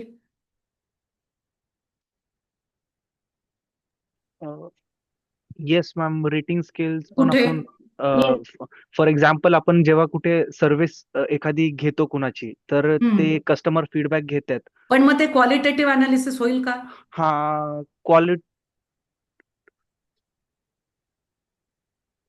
येस, हा मॅम, होऊ शकतं ना. कारण क्वालिटेटिव्ह कसं होईल? मॅम, कारण जर आपण त्यांचे कीवर्ड्स बघितले तर सॅटिस्फॅक्टरी, नॉट सॅटिस्फॅक्टरी वे- असे काही वर्ड्स असतात. हम्म. तर rating scale is always numerical, isn't it Akash? Um, quantified असतं ना. हा येस मॅम. हा, मग क्वांटिफाईड नंबर आला की कुठला डेटा होणार? त्या स्केलला मॅडम वर्ड्सनी डिस्क्राईब नाही करू शकत का? नाही. जनरली नाही. Okay okay ma'am. जनरली नाही. क्वांटिटेटिव्ह. म्हणजे जरी वरती तुम्ही त्याला काय म्हणतात, त्या कॅटेगरीज जरी असल्या, काय तू म्हणलास तसं सॅटिस्फॅक्टरी, अनसॅटिस्फॅक्टरी, अनालिसिस कसं होईल की 50% सेड दे आर सॅटिस्फॅक्टरी. हा, then again it comes to म्हणजे नंबर्स. अनालिसिस त्याचा क्वांटिटेटिव्हच येईल ना. येस. अनालिसिस क्वांटिटेटिव्ह येईल. त्यामुळे लक्षात घ्यायचंय की रेटिंग स्केल नाही वापरता येत आपल्याला इथे क्वालिटेटिव्ह अनालिसिससाठी. Okay okay ma'am. Thank you ma'am. कारण ते नंबरमध्ये असते. वर्ड्स जरी वरती तुम्ही दिले असले तरी अनालिसिस किती टक्के लोकांनी उत्तरं दिली किंवा किती फ्रिक्वेन्सीनी दिली, तर ते तसं होणार आहे. Okay. Ma'am, may I add something, yes ma'am? Yes please. Like for example, over here, as you have rightly mentioned that there are interviews and open-ended questionnaires. I think even observation technique can also be Yes. used Observations as can be used. Yes, in focus group thematic analysis. interviews. Participant observation, focus interviews हे पण आपल्याला वापरता येतात. निश्चितच. For qualitative for data. Qualitative. Yes. Yeah. Interviews mention केलेत आपण narrative मध्ये, पण म्हणजे as you said observations, but we have to remember participant observation again. म्हणजे ऑब्झर्वेशन मध्ये सुद्धा 2 प्रकार आहेत. तर ऑब्झर्वेशन जर आपली चेकलिस्ट ऑब्झर्वेशन असेल तर ते नाही होणार. Open observation where we are just writing the notes when we are, Ma'am, हे लक्षात घ्यायचंय. ma'am, तर can we क्वालिटेटिव्ह डेटा होईल. Yes Gauri ma'am. neutral observers, ma'am? हो, ऑब्झर्वर कोणीही Huh. असू शकेल. Okay. Huh. पण तुम्ही जर त्यांना क्वांटिटेटिव्ह स्केल दिली असेल तर ते क्वालिटेटिव्ह अनालिसिस नाही होणार ना. मग त्याच्यातले तुम्ही जर Open-ended questions open means ended along with question तुम्ही दिले scale we असतील, can have open-ended. Yes, for observation if it is open ended then yes. म्हणून observation directly, all types of observations will not come in qualitative. कारण आता उदाहरणार्थ आपण म्हणजे for example आता Researchers' मगाचं जे उदाहरण observations, आपण researchers observation or रिफ्लेक्शन्स, मी Reflections. रिफ्लेक्शनच Research. कारण but observation per se I will not say directly you can use observation if you have made it into a form of a checklist. हे होतं का किंवा किती प्रमाणात होतं, म्हणजे रेटिंग स्केल फॉर्म मध्ये सुद्धा जरी ऑब्झर्वेशन असेल तर ते नाही चालणार. आता जसं आकाश सरांना सांगितलं की, कारण त्याचं फायनल हे तुमचं नंबरमध्ये येईल. तर थीमॅटिक अनालिसिस आपल्याला जर करायचं असेल तर ओपन एंडेडच लागेल. त्यामुळे ऑब्झर्वेशन पण आपलं ओपन एंडेड म्हणजे नोट फॉर्म मध्ये असतं. पार्टिसिपंट ऑब्झर्वेशन स्पेशली जेव्हा आपण म्हणतो किंवा फोकस ग्रुप डिस्कशन आपण जेव्हा म्हणतो, तर तिथे आपलं नोटिंग सगळं जे असेल ते सगळं वर्ड्स मध्ये असेल. It will not be in the form of tick marks. Tick mark प्रकार इथे कुठेही येणार नाही. Okay. Yes. And what is the outcome? Categories, themes, inferences or interpretations majority of the time. And in grounded analysis, the theory which is something new. आणि discourse मध्ये मी म्हटलं तसं की पॉवर डायनामिक्स आणि आयडिओलॉजीज काय आहेत एखाद्या ग्रुपच्या किंवा एखाद्या सेक्शनच्या, असं हे आपल्याला तिथे अनालिसिस करता येतं. त्यामुळे sociology, political science, women studies, anthropology या सगळ्या फील्ड्समध्ये डिस्कोर्स अनालिसिस जर रिटन आपण जर अनालिसिस करत असलो तर खूप उपयुक्त ठरतं. So this is how we actually do qualitative data analysis. So, sorry, steps परत एकदा सांगते की gathering and collecting the data, organizing and structuring the data, then coding the data, then analyzing and putting it in the form of themes, and then reporting insights in the form of interpretations or inferences. या स्टेप्सनी, या सिक्वेन्सनी आपण qualitative analysis करायचा. Okay, when we have lot of words with us as our data. Now, of course, qualitative analysis has its merits and limitations.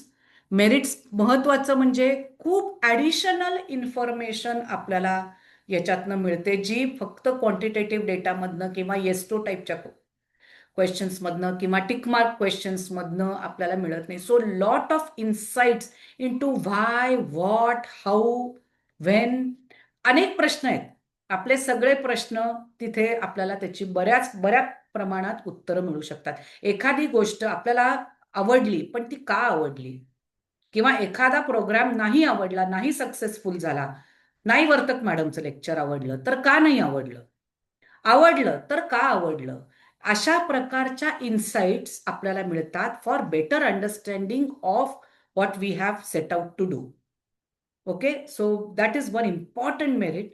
Flexibility असते आणि मी सांगितलं तसं you can add to what you want to ask, modify the question which you want to ask. हे सगळं शक्य होतं. क्वेश्चनेअरमध्ये बरेचदा ते शक्य होत नाही. आपण क्वेश्चनेअर पाठवून देतो, मला काय समजले तर धरून मी अर्थ लिहून उत्तर पाठवते. पण मला एखादा अर्थ नाही समजला तर असा जेव्हा आपण इंटरव्ह्यू घेतो किंवा आपण एखाद्याची स्टोरी ऐकत असतो तर आपल्याला क्लॅरिफिकेशन्स लगेच मिळू शकतात. त्यामुळे ती फ्लेक्सिबिलिटी आपल्याकडे मिळू शकते. आणि डेटा ट्रँग्युलेशन हे एक महत्त्वाची गोष्ट आहे आपल्या रिसर्चमध्ये, की जिथे आपण क्वांटिटेटिव्ह डेटा, क्वालिटेटिव्ह डेटा याची कंपॅरिझन करू शकतो. क्वालिटेटिव्ह डेटा थिअरीशी कसा कन्फर्म करतो आहे ते आपण बघू शकतो. क्वालिटेटिव्ह डेटा हा कुठल्या मेथडमधनं, म्हणजे सपोज आपण वेगवेगळ्या मेथड्स वापरल्या आहेत तर त्या वेगवेगळ्या मेथड्समधनं सुद्धा सिमिलॅरिटी दिसतेय का, काही फरक दिसतोय? सुरुवातीला एक काहीतरी मला मिळालेलं होतं सर्वेमधनं आणि आता शेवटी मला तसं नाही दिसत आहे, एकदम काहीतरी वेगळं दिसतंय. अशा प्रकारच्या कंपॅरिझन सुद्धा आपल्याला करणं शक्य होतं. म्हणजे डेटा ट्रँग्युलेशनसाठी सुद्धा क्वालिटेटिव्ह अनालिसिस खूप महत्वाचा आहे. अर्थात it has its limitations with respect to validity and reliability. Many a times qualitative analysis is questioned that for this that it is not valid and reliable because there might be subjectivity. मला जेवढं हवं असेल तेवढंच मी analyse करीन, मला जेवढं हवं असेल तेवढंच मी घेईन वगैरे अशा प्रकारचे, किंवा मला जे ऑब्झर्व करायचे तेच मी ऑब्झर्व करीन अशा प्रकारचे, किंवा मला जे रिपोर्ट करायचे तेवढंच मी रिपोर्ट करीन, अशा प्रकारचे ऑब्जेक्शन्स बरेचदा क्वालिटेटिव्ह अनालिसिसमध्ये घेतले जातात. पण आपण रिसर्चर आहोत आणि आपण ऑब्जेक्टिव्ह असलं पाहिजे, हे आपलं पहिलं धोरण आहे. त्यामुळे होपफुली आपण जेव्हा क्वालिटेटिव्ह अनालिसिस करू तेव्हा आपण हे काही करणार नाही. आणि हायपोथेसिस टेस्टिंग होत नाही याच्यामध्ये, जसं स्टॅटिस्टिकल अनालिसिस, कारण इथे आपण करत नाही. त्यामुळे hypothesis is accepted, rejected, applied. So whatever you have decided, whatever you have prepared is applicable to all वगैरे असं आपल्याला करता येत नाही इथे. ओके, आणि it is a very very time consuming process, but a very interesting process and a very good process for learning how to do research. So these are the merits and limitations of this particular analysis. आणि ह्याच्यासाठीच खूप महत्वाचं आहे ते म्हणजे mixed method वापरणं. कधीही आपल्या रिसर्चमध्ये शक्यतोवर, अनलेस तुम्ही एखादी स्टँडर्डाइज टेस्ट वगैरे बनवत असाल तर गोष्ट खूप निराळी आहे, तुमचा पूर्ण रिसर्च हा क्वांटिटेटिव्हच असणार आहे. पण if you are doing an experiment, if you are doing a survey, किंवा आता आपण जसं म्हटलं कॉन्टेंट अनालिसिस, अशा प्रकारचं जर तुम्ही काही करत असाल तर क्वालिटेटिव्ह, क्वांटिटेटिव्ह दोन्ही प्रकारचा डेटा शक्यतो तुम्ही तुमच्या रिसर्चर्समध्ये घ्यावा. कारण तुम्हाला त्यांनी एक अधिक समग्र असं चित्र आपल्या रिसर्चमधून देता येतं, एक होलिस्टिक व्ह्यू आपल्याला देता येतो. आणि तुमचे जे रिझल्ट्स आलेले आहेत ते कन्फर्म होण्यासाठी, ते व्हॅलिड आहेत, ते बरोबर आहेत, हे सिद्ध करण्यासाठी आणखीन थोडं बळ मिळतं जेव्हा दोन्ही प्रकारच्या डेटामधनं तुम्हाला सिमिलर गोष्टी दिसतात. आणि म्हणूनच मिक्स्ड मेथड्स वापराव्यात असं माझं तर ठाम मत आहेच. पण मी हे पण करते की काय, what I would say, I always keep on saying that use mixed methods for your research.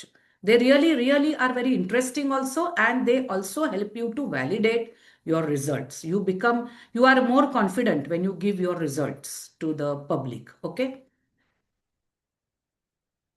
And these are some of the software. मी परत सांगते, मी नेहमी for analysis I am from the old school.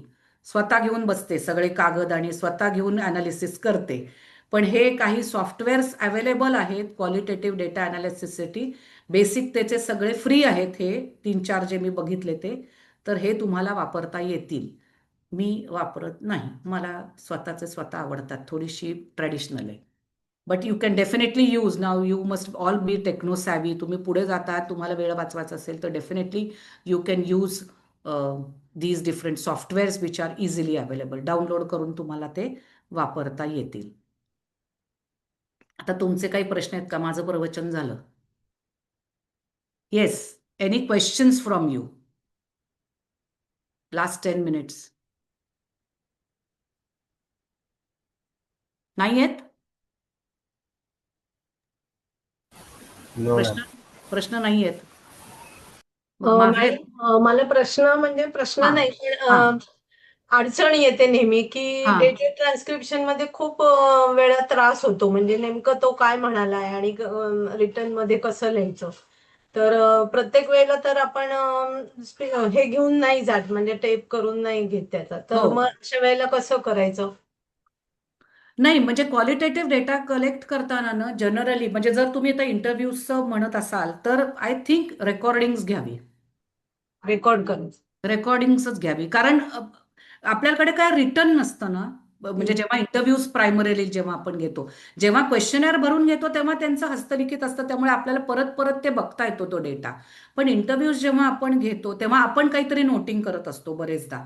तर तुम्ही म्हणाल तसं yes, आपले काही miss होऊ शकतं. तर त्यासाठी always have audio recordings or video recordings where you can again go back to that data. कारण क्वालिटेटिव्ह अनालिसिस करताना एकदाच मी वाचलं आणि मी पुढे गेलो असं होत नाही. You will have to go back again, look at it again, again come back, again go back, करावं लागेल. तर I think recordings is the best way. Okay, thank you. तुम्हाला प्रश्न नाहीत पण मला पडलेत प्रश्न, आता मी विचारणार आहे तुम्हाला. चालेल का? विचारू का प्रश्न? त्याला उत्तर देणार आहात का? अरे येस येस, विचारा विचारा मॅडम. हा हा, Yes. बर. आता पहिलं आहे, what type of analysis would you consider for studying coins? वेगवेगळ्या प्रकारची नाणी तुम्हाला अभ्यासाला दिली आहेत, तर कोणत्या प्रकारचं अनालिसिस तुम्ही वापराल? आता आपण ज्या 5 पद्धती पाहिल्या त्याच्यातली कुठली पद्धत वापराल?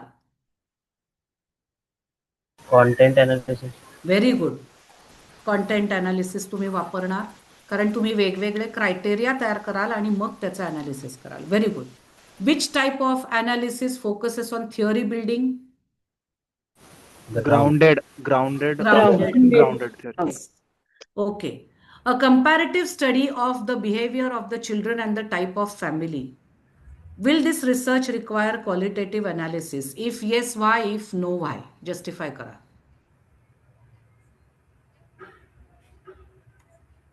हा कुठल्या प्रकारचा रिसर्च आहे?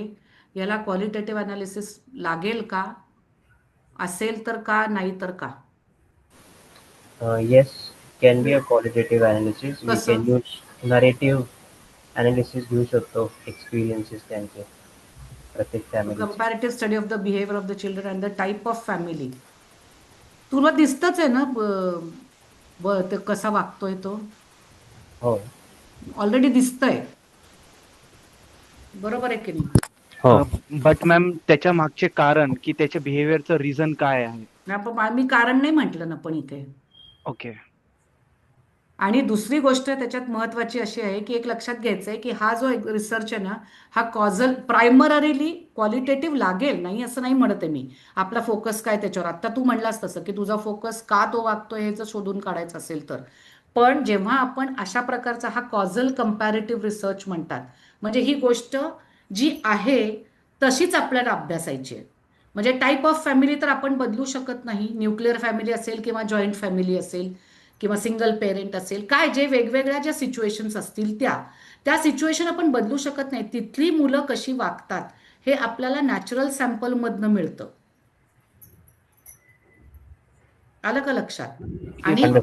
आणि मग आपण त्याचं जनरलायझेशन करतो. So it is a cause. You cannot change, म्हणजे एक्सपेक्ट घडून गेलेली गोष्ट आहे ती.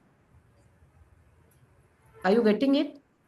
So that is why it may not require qualitative analysis. May not.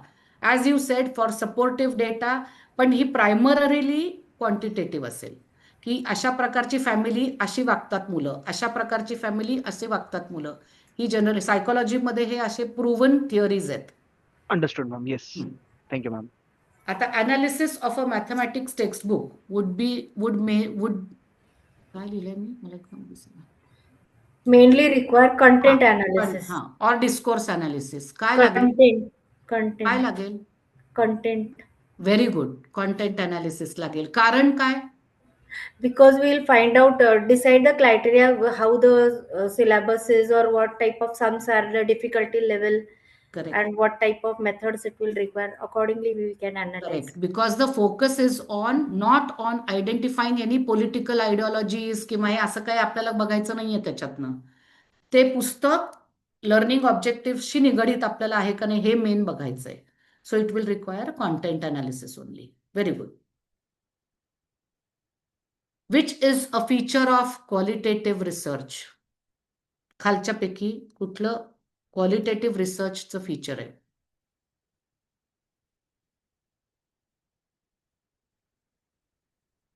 सांगता येईल?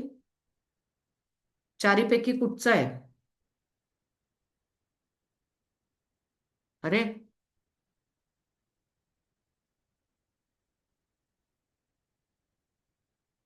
नाही?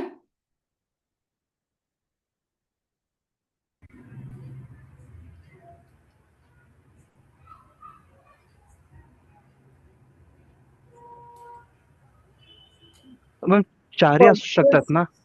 नाही, क्वालिटेटिव्ह एकच उत्तर आहे. Okay. Focus. The first one might be then focusing on Yes, individual the instances. correct. The first one is the answer. Formulate generalisations नाही आपलं basic idea कधीच. तिथे आपण फक्त इंटरप्रिटेशन्सला हे करत असतो. थिअरी टू स्पेसिफिक इन्स्टन्स आपण जात नाही. स्पेसिफिक इन्स्टन्सेस पडून आपण काहीतरी आपल्याला जनरलायझेशन करायचं असतं. आणि प्री डिसाइडेड टूल्स पण आपली नसतात. मी सांगितलं फ्लेक्सिबिलिटी असते. ओके, इन क्वालिटेटिव्ह रिसर्च. Okay. येस. ओय sorry. Which from the following is not a feature of qualitative analysis? ह्याच्यातलं कुठलं नाहीये क्वालिटेटिव्ह अनालिसिस चं वैशिष्ट्य?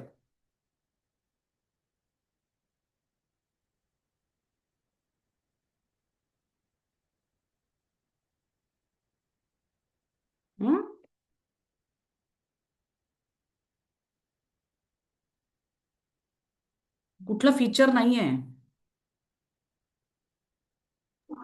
The last one.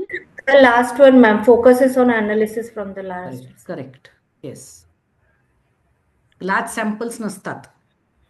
Qualitative analysis मध्ये खूप मोठी सॅम्पल्स नसतात. So thank you. कळलंय असं मी गृहीत धरते थोडं तरी. Thank you ma'am. Thank you madam. खूप छान झालं lecture. As Mahesh, usual, a बरेच wonderful दिवसांनी. lecture. Thank you madam. Ma'am, there's one thing that I would just like to add a little Yes. bit, if I may. Yes. Um, of course, ma'am's lectures are, I'm sure Gauri will agree with me. We become so nostalgic when we start attending her lectures.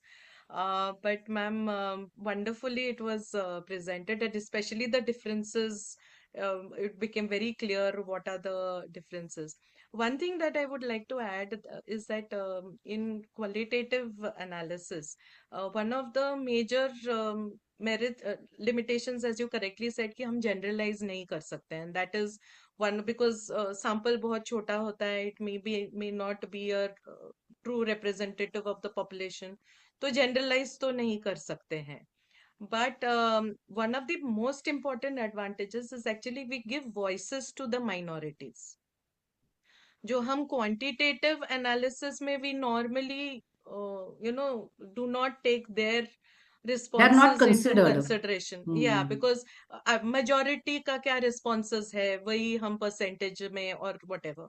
But in qualitative analysis, one of the most important thing is that we give voices to the minority responses. We take that also into consideration. Correct, correct. Thank you so much, ma'am.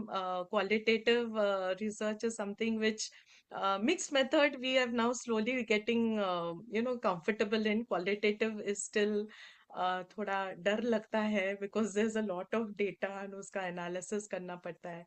But thank you so much, ma'am, for making it so clear in such a simple language. Thank you so much, ma'am. Thank you so much. Thank you so much. Thank you, Kamble sir. Thank you, Sunanda. Thank you, Gauri. Thank you, Joshi sir. Padmaja. It was nice to meet all of you. Gandhe sir also. And I see some of my B.Ed students, so it was nice to see them also. Thank you. And Thank some you. very new names whom I don't know actually, but who have joined the session. So some new students also. And In some of fact, ma'am, Annie is there, I Snehalata is there, Hello, Swati madam. is there. Yes, Joshi sir is there. Yes. Madam बोला तुम्हाला sir, सांगितलं आहे की बोला असे ना. लोक पुन्हा पुन्हा येऊ देत म्हणजे आमची आणखीन रिसर्च ऍप्टिट्यूड तयार होईल. नाही आणि श्रेय मी मुख्य म्हणजे गंधे सर आणि सुनंदाला देते, कारण ते म्हणले तुम्ही क्वालिटेटिव्ह अनालिसिस घ्या. तर माझा पण अभ्यास परत सुरू झाला आणि खूप संकल्पना ज्या आधी होत्या त्या मोडून निघाल्या आणि अरे अरे आपण ह्याला असं म्हणत होतो तर तसं नाही आहे, आता त्याच्यामध्ये बदल घडलाय आणि त्याला असं म्हणतात. हे माझ्या पण अनेक गोष्टी लक्षात आल्या, की कारण आम्ही सगळ्याला मी म्हटलं तसं ग्राउंडेड थिअरीच म्हणायचो. तर ग्राउंडेड थिअरी तसं नाही आहे, थिमॅटिक अनालिसिस पण नाही आहे प्रत्येक ठिकाणी. म्हणजे आपल्याला आपण कोणत्या प्रकारचा डेटा गोळा केलेला आहे आणि कशावरती आपण अनालिसिस करतोय याच्यावरती त्या मेथडचं नाव ठरतं. की मी पुस्तकं अनालाइज करते म्हणजे मग ते कॉन्टेंट अनालिसिसच मला म्हणायला पाहिजे. जरी त्याच्यातनं मी काही थीम्स किंवा कॅटेगरीज करणार असते तरी त्याला मी थिमॅटिक अनालिसिस म्हणता कामा नये, मी म्हणताना कॉन्टेंट अनालिसिसच म्हणलं पाहिजे. ह्या काही गोष्टींचं क्लॅरिफिकेशन मला पण स्वतःला यायला लागलं. हे खूप महत्वाचं आहे. म्हणजे येस पद्मजा. बऱ्याच गोष्टी म्हणजे ना आधी ऐकलेल्या होत्या, हा माहिती होत्या, पण तुमच्या लेक्चर मधून ते असं वाटतं की हे किती सोपं आहे, नाही का आपल्याला येत नव्हतं. मग ती भाषा असेल, ते कंटेंट असेल, ते सादरीकरण असेल, तर मला सुद्धा तुमच्यासारखंच होत होतं की ग्राउंडेड थेरी म्हणजे एखादं काहीतरी सिद्धांत प्रस्थापित करायचं आहे की काय आपल्याला, आणि मग नको त्या याला जायला. तर ते नाही. आता अशा खूप गोष्टी क्लिअर झालेल्या आहेत आणि मला वाटतं माझे विद्यार्थी आता फक्त रागिणीचे पण रागिणीलाही समजले असेल.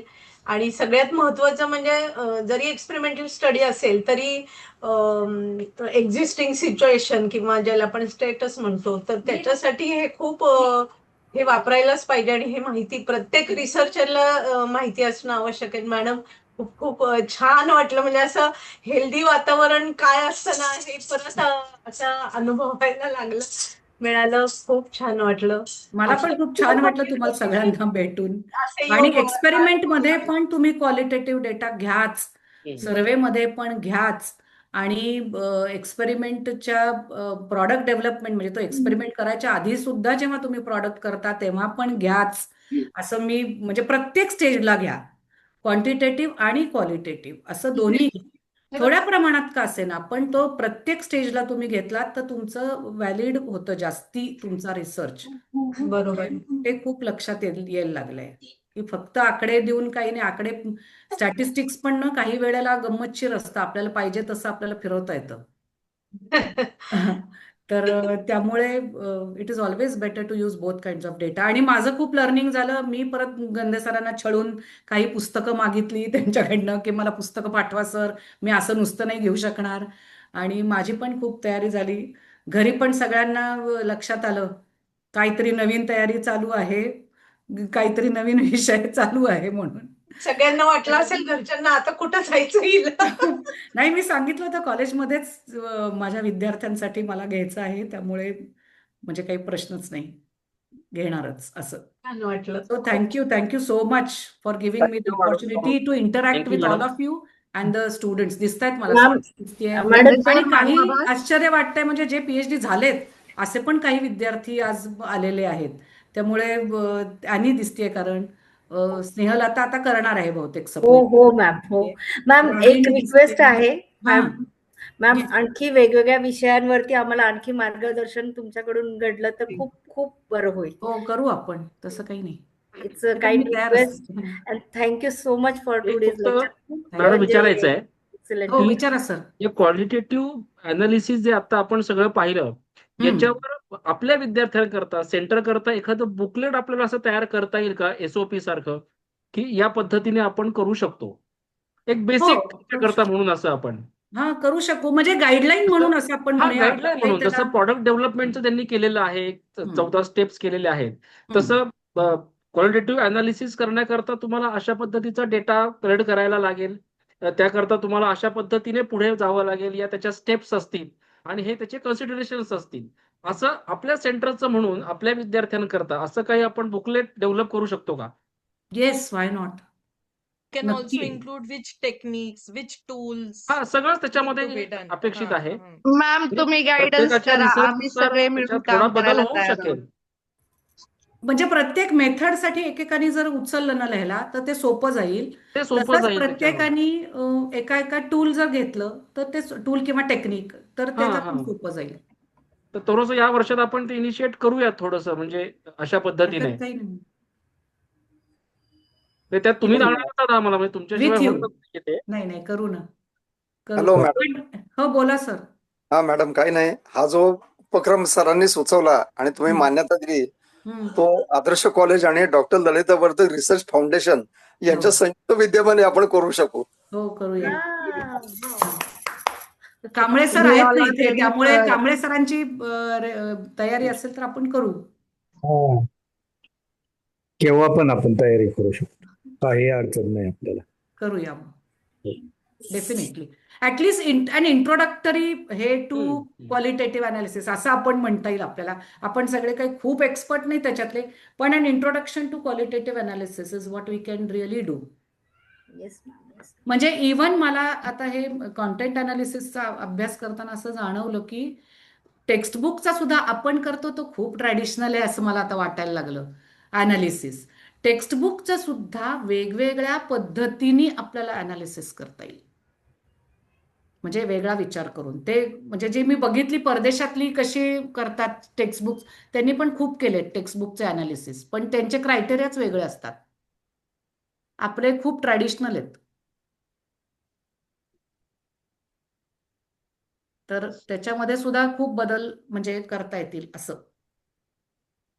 छोट्या छोट्याच गोष्टी असतात पण लर्निंग असतं तर खूप, आणि अनलर्निंग पण असतं. म्हणजे आत्ताच हे तयारी करताना गंदे सर मी खूप अनलर्निंग केलं की माझ्या ज्या काही स्पेसिफिक काय मॅडम, काय घालावं लागलं specially grounded theory, we always remember grounded theory. Ma'am right theory आहे ना सुनंदा, ग्राउंडेड थेअरी. नाही म्हणजे तेव्हाचा वर्ड ग्राउंडेड थिअरी होता. आता थिमॅटिक, मग थिमॅटिक अनालिसिस झाला, पण आता कळतंय नाही हे वेगवेगळी नावं आपल्याला, आपण काय करतो आहोत. It depends upon the purpose. What are your and objectives? how you are collecting the data ना, how you are collecting the data. म्हणजे मी नॅरेटिव्ह केले तरी मी त्याला थिमॅटिक अनालिसिसच म्हणत होते, मी कॉन्टेंट अनालिसिस केलं तरी त्याला थिमॅटिक अनालिसिसच म्हणत होते. असं yes. So thank you very much. बोलू गंदे सर? हा येस सर. आजच्या या ऑनलाईन प्लॅटफॉर्म वरती आज आपल्यासाठी खास मॅडमने आमच्या रिक्वेस्टला मान देऊन आज ऑनलाईन जे सेशनला तयार झाल्या त्याच्यातच आम्ही इतके खुश झालो होतो. आणि आजचं लेक्चर म्हणजे मग त्याच्यावरती आणखी 4 चांद म्हणतो असं झालेलं आहे. आज खूप दिवसांनी मॅम तुमच्या लेक्चरला आलो आणि पुन्हा एकदा PhD जगल्यासारखं झालं मला. ते सगळ्या कलरफुल त्या लाईन्स वगैरे बघून अगदी स्वतःचे सुनंदाची कागद आठवली आणि खूप काही चर्चा आठवल्या ऍक्च्युली. आणि जसं तुम्ही म्हणतायत की आपण किती चुका केल्या होत्या, आपण काय वेगळंच काहीतरी लिहून ठेवलं याबद्दलही खूप खूप सारी क्लॅरिटी आली आणि त्यातनंच पुढच्या भविष्यात जे आम्ही रिसर्च करणार आहोत, त्याच्यासाठी तयारी करणार आहोत, त्यासाठी नक्कीच हे आजचं मार्गदर्शन तुमचं खूप खूप आम्हाला उपयुक्त ठरणार आहे. असंच मार्गदर्शन नेहमी या आणि नेहमी आम्ही करायला सांगा आणि तुम्ही जे म्हणाल त्यानुसार आम्ही नक्कीच त्यानुसार काम करूयात आणि नक्कीच करूयात आणि आपल्या सेंटरला आपण ज्या पद्धतीने रिसर्च सेंटर म्हणून वाढवण्याचा प्रयत्न करूयात. त्यासाठी तुमचं मार्गदर्शन आणि तुम्ही आम्हाला खूप महत्वपूर्ण आहात आणि नक्कीच तुमचं मार्गदर्शन असेल अशी आशा करते, रिक्वेस्ट करते आणि आजच्या लेक्चर पासून मनापासून आभार आणि सर्व इथे उपस्थित सर्वांचे सुद्धा आभार मानते. Thank you so much. Thank you so much. Thank you Thank so you, much. ma'am. Thank you, Kamble sir, for giving me this opportunity. Thank you, Sunanda and Gande sir, for being after me to conduct the session. आणि पद्मजा, तू, Joshi sir, Kamble sir सगळे इथे आलात त्यामुळे खूप छान वाटलं. Online तरी सगळ्यांची भेट झाली.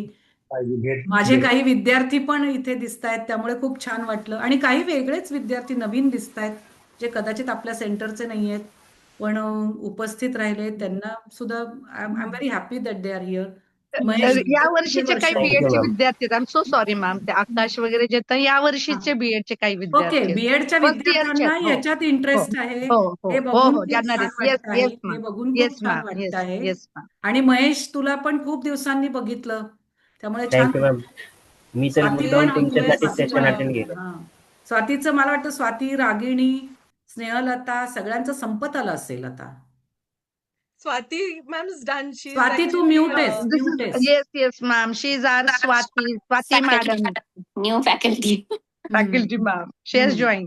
Yes, I know. I've seen her and I know about it. That's why I'm saying की it's हा, good to see. PhD हा, संपलं माझं. लास्ट इयर हा, माझं झालं, हा, अवॉर्ड झाली. हा. तेच खूप त्यामुळे छान Can I माहितीये, वाटलं मॅम request त्यामुळे तुम्हाला. माहितीये everyone? मला ती असं. Can I request everyone to switch on their videos? I'll also take a screenshot, and at least ma'am will get to see who were there आणि with पण all आहे this. म्हणजे पीएचडी झाल्यानंतर आणि परत आहे आज. आणि Yes, ma'am. हा Yes, ma'am. I've come for DSM. Okay okay, yes, so PhD चे दॅट्स पण व्हाय यू हॅव विद्यार्थी आहे जॉईन. त्याच्यामध्ये. हा, आणि स्नेहलता लवकर सबमिट करशील अशी मी अपेक्षा करते. हो मॅम, हो चालू आहे काम. गौरीला मी भेटलीये का किंवा बघितलंय का असं मला वाटतंय. Camera. She is also a Kamble ना? B.Ed student, ma'am, ma'am, she is also from BEd but first she's year very BEd ma'am. interested अच्छा. in both of research. Them are very interested ma'am. Akash and रागिणीचं पण आकाश. संपत आलं असेल असं मला वाटतंय बहुतेक. and his camera is not working. रागिणी सांग, संपत आले का? तू गाईडला विचारायचं का स्टुडंटला विचारायचं? रागिणी रागिणीला काय, स्नेहलताला काय, आता लवकर. नंदे सरांनी तुमच्यासाठी इतका छान शब्द आज वापरलाय, अधिकारी व्यक्ती रिसर्च मधली. इतका म्हणजे खरंच तो इतका चपकल शब्द आहे ना तुमच्यासाठी की अगं नाही, खूप अनलर्निंग केलंय मी आत्ताच्या ह्या सेशन मध्ये खरं सांगायचं तर. म्हणजे माझ्या कॉन्सेप्ट मध्येच क्लॅरिटी खूप आली. हे पुस्तक आहे बघ, इथे आहे, तिथे गंदे रिसर्च आहे ना, सरांकडनं हेच तर रिसर्च आहे की नवीन हे नवीन यांच्याकडनं घेऊन जाणं. अभ्यास करून गंदे सरांना पिडलं ना की पाठवा पुस्तकं मला आधी. मी नाही त्याच्याशिवाय घेऊ शकणार. Thank you thank you. Okay, I'll Thank take you. a screenshot. Everybody, please Kamble switch sir on your कसे आहात? videos. मजेत मजेत आहे म्हणलं, मजेत मजेत. आहे. गडबड चालू आहे. Thank you. Yes, okay, thank you madam. Thank you thank you ma'am. Thank you. Thank you. चल, thank you so much ma'am. Thank you. Thank you ma'am. Thank you. Thank you ma'am. लवकर पीएचडी करा. हो हो मॅम, हो. हा हा, चल, okay, bye. Thank you, ma'am. Bye bye, ma'am. Take Bye. care. Bye. Bye. Thank you madam.